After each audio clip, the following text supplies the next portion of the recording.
মুহূর্তে সরাসরি আবার চোখ রাখবো আমরা ভবানীপুর কেন্দ্রের দিকে, যেখানে এই মুহূর্তে শুভেন্দু অধিকারীকে লক্ষ্য করে তৃণমূল কংগ্রেস কর্মী সমর্থকরা স্লোগান দিচ্ছেন। জয় বাংলা বলে চোখ বলে স্লোগান দেওয়া হচ্ছে। সেই ভিজুয়াল আমাদের কাছে এসছে, যেটা আমরা দেখাচ্ছি। এখনো যথেষ্ট উত্তেজনা রয়েছে ভবানীপুরে। আজ সকাল থেকেই হটস্পট একেবারেই ভবানীপুর, কারণ ভবানীপুরে দুই হেভিওয়েটের লড়াই। বিরোধী দলনেতা শুভেন্দু অধিকারী আর রাজ্যের মুখ্যমন্ত্রী মমতা বন্দ্যোপাধ্যায়, এই দুই দলের দুই প্রার্থীকে ঘিরে সকাল থেকেই ভবানীপুরের চোখ সবার। এবং বিভিন্ন জায়গায় আজকে আমরা দেখতে পেয়েছি সকাল থেকে চষে বেড়াচ্ছেন শুভেন্দু অধিকারী, কোথাও মমতা বন্দ্যোপাধ্যায়। এই মুহূর্তে মমতা বন্দ্যোপাধ্যায় হয়তো কোনো একটু জায়গাতে রেস্ট নিচ্ছেন, কিন্তু শুভেন্দু অধিকারী এখনও সকাল থেকে থামেননি। একের পর এক বুথে সামনে তিনি হাজির হয়ে যাচ্ছেন এবং সেই বিক্ষোভ এখনও আমরা দেখতে পাচ্ছি। আমরা সরাসরি নজর রাখবো। আমাদের সঙ্গে রয়েছেন আমাদের প্রতিনিধি মৌমিতা। মৌমিতা, এই মুহূর্তে ভবানীপুরে যেখানে শুভেন্দু অধিকারী রয়েছে, সেখানে উত্তেজনা কি একটু কমেছে, না একই রকম? কেন্দ্রীয় বাহিনীর ভূমিকাই বা কি, একটু বলো আমাদের। সুপ্রিয়তা, আমরা যেটা দেখতে পাচ্ছি, এখানে কেন্দ্রীয় বাহিনীর বিশাল ফোর্সকে নিয়ে আসা হয়েছে। স্থানীয় থানার আধিকারিকরাও রয়েছেন। যে অবৈধ জমায়েতের অভিযোগ করছিলেন শুভেন্দু অধিকারী, সেই সমস্ত কর্মী সমর্থককে ইতিমধ্যেই সরিয়ে দেওয়া হয়েছে, তাদের উপরে লাঠিচার্জ করা হয় আমরা দেখলাম। শুভেন্দু অধিকারী তিনি এলাকা ছেড়ে বেরিয়ে গিয়েছেন, কিন্তু বিভিন্ন এলাকায় আমরা দেখছি কেন্দ্রীয় বাহিনীর বিশাল ফোর্স সেখানে ডিপ্লয়মেন্ট করা হলো এবং স্থানীয় থানার আধিকারিকরা রয়েছেন, তাদেরকে নির্দেশ দেওয়া হচ্ছে যে কিভাবে এই পরিস্থিতি নিয়ন্ত্রণ করতে হবে। এবং একেবারে শুভেন্দু অধিকারীকে ঘিরে তৈরি হয়, যেভাবে আমরা দেখেছি এলাকা উত্তপ্ত হয়ে ওঠে। একদিকে জয় বাংলা স্লোগান, অন্যদিকে জয় শ্রীরাম স্লোগান দেওয়া হচ্ছিল। এবং কাজরি বন্দ্যোপাধ্যায়, স্থানীয় তৃণমূল কাউন্সিলর, তিনি ঘটনাস্থলে ছিলেন। তিনি রীতিমতো অভিযোগ করছেন শুভেন্দু অধিকারীর বিরুদ্ধে যে ভোটারদেরকে প্রভাবিত করা হচ্ছে, ভোটারদের বলা হচ্ছে যে ঠিক জায়গায় ভোট দেওয়ার জন্য। তৃণমূলের তরফ থেকে অভিযোগ কি মমিতা? তৃণমূলের তরফ থেকে অভিযোগ কি? কাজরি বন্দ্যোপাধ্যায় ওখানে ছিলেন, তিনি কিছু বক্তব্য রাখছিলেন, তার অভিযোগটা কি? দেখো, শুভেন্দু অধিকারী তিনি যেটা অভিযোগ করেছেন বা যে পরিস্থিতি তৈরি হলো, আমরা দেখলাম যে এলাকাতে শুভেন্দু অধিকারী যখন বুথ পরিদর্শনে আসেন, প্রচুর তৃণমূলের কর্মী সমর্থক এলাকায় জড়ো হয়ে যান এবং শুভেন্দু অধিকারী অভিযোগ করছেন যে বুথের 100 মিটারের মধ্যে প্রচুর অবৈধ জমায়েত এখানে দেখতে পাওয়া যাচ্ছিল।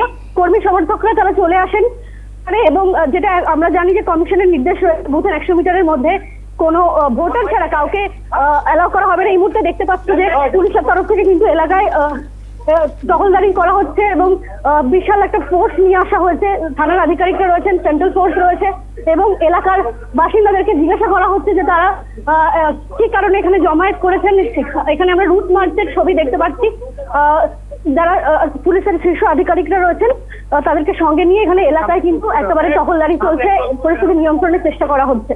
বেশ বেশ বেশ মৌদিন, নজর রাখো ভবানীপুর কেন্দ্রের দিকে। কিন্তু এই ভবানীপুর কেন্দ্র বারবার আলোচনার কেন্দ্রে আসছে একটাই কারণে, কারণ 2021-এ নন্দীগ্রামে মমতা বন্দ্যোপাধ্যায় এবং শুভেন্দু অধিকারীর মধ্যে লড়াই হয়েছিল, আপনারা সবাই জানেন। সেই লড়াইয়ে শুভেন্দু অধিকারী জিতেছিলেন সেবার, কিন্তু তারপরেও সেই জয় নিয়ে অনেক বিতর্ক হয়েছে। তৃণমূল তরফ থেকে অনেক অভিযোগ করা হয়েছে, হাইকোর্টে মামলা পর্যন্ত হয়েছে, কিন্তু তার রেজাল্ট কোনো কিছু বেরোয়নি। কিন্তু মমতা বন্দ্যোপাধ্যায় সরকার 2021-এ এলেও মমতা বন্দ্যোপাধ্যায় সেই নির্বাচনে কিন্তু পরাজিত হয়েছেন। পরবর্তীকালে তিনি বাই ইলেকশনে ভবানীপুর থেকে জিতে আসেন।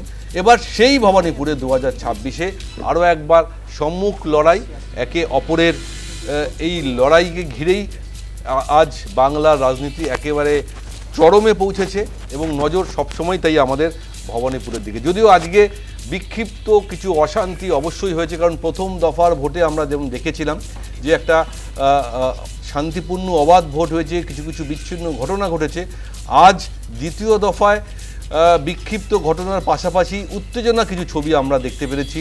কোথাও সেটা হয়েছে ভাঙড়ে, কোথাও সেটা হয়েছে পূর্ব বর্ধমানে, কোথাও হয়েছে ফলতায়। তবে ফলতা আপনারা সবাই জানেন যে উত্তরপ্রদেশ থেকে আসা আইপিএস অফিসার অজয় পাল শর্মা, যাকে পুলিশ অবজারভার করা হয়েছে দক্ষিণ 24 পরগনা, তিনি সকাল থেকে মাঠে নেমে পড়েছেন, বিভিন্ন জায়গায় তিনি ঘুরছেন। এখনও পর্যন্ত কিন্তু দক্ষিণ 24 পরগনা ডায়মন্ড হারবার এলাকা বা ফলতা এলাকার তেমন কোনো ঝামেলার খবর নেই। তবে যে ছোট ছোট ঝামেলার খবর আমাদের কাছে আসছে, এটুকু বলবো যে নির্বাচনে যেভাবে এই ঘটনার পর অর্থাৎ যে বুথে শুভেন্দু অধিকারী গিয়েছিলেন এবং তার অভিযোগ ছিল অনেক বহিরাগত মানুষ বুথের 100 মিটারের মধ্যে ছিলেন, সেইটা নিয়েই কিন্তু ওখানে বিক্ষোভ হয় এবং তিনি তৎক্ষণাৎ ওখান থেকেই কমিশনকে নালিশ জানানো হয়। নালিশ জানানোর পরেই সেখানে কেন্দ্রীয় বাহিনী আবার মোতায়েন করা হয়েছে, তারা এই মুহূর্তে রুট মার্চ করছে। সে ছবি আপনারা আমাদের টেলিভিশনের পর্দায় দেখতে পাচ্ছেন। তবে বারবার ভবানীপুর নিয়ে আমাদের আলোচনা করলেও আজ যে 7টি জেলায় 142টি আসনে ভোটদান চলছে, সবারই প্রশ্ন যে প্রথম দফায় আমরা যেমন দেখেছিলাম যে প্রায় 93% ভোটদান অর্থাৎ রেকর্ড পোলিং হয়েছে, দ্বিতীয় দফা অর্থাৎ শেষ দফাও কি এই ধরনের কোনো রেকর্ড হতে পারে? ট্রেন্ড কিন্তু আছে। আমি এই কারণেই বলছি যে সকালবেলায় যে 9টার সময় যে ট্রেন্ড আমরা পেয়েছি সেখানে 18.39% ভোট পড়েছিল, আর বেলা 11টার যে ট্রেন্ড আমাদের কাছে এসছে তাতে আমরা দেখতে পাচ্ছি প্রায় 39.97% ভোটদান পড়েছে। কি বলেছেন পুলিশ এই মুহূর্তে কিছু বক্তব্য রাখছেন, সরাসরি নজর রাখবো।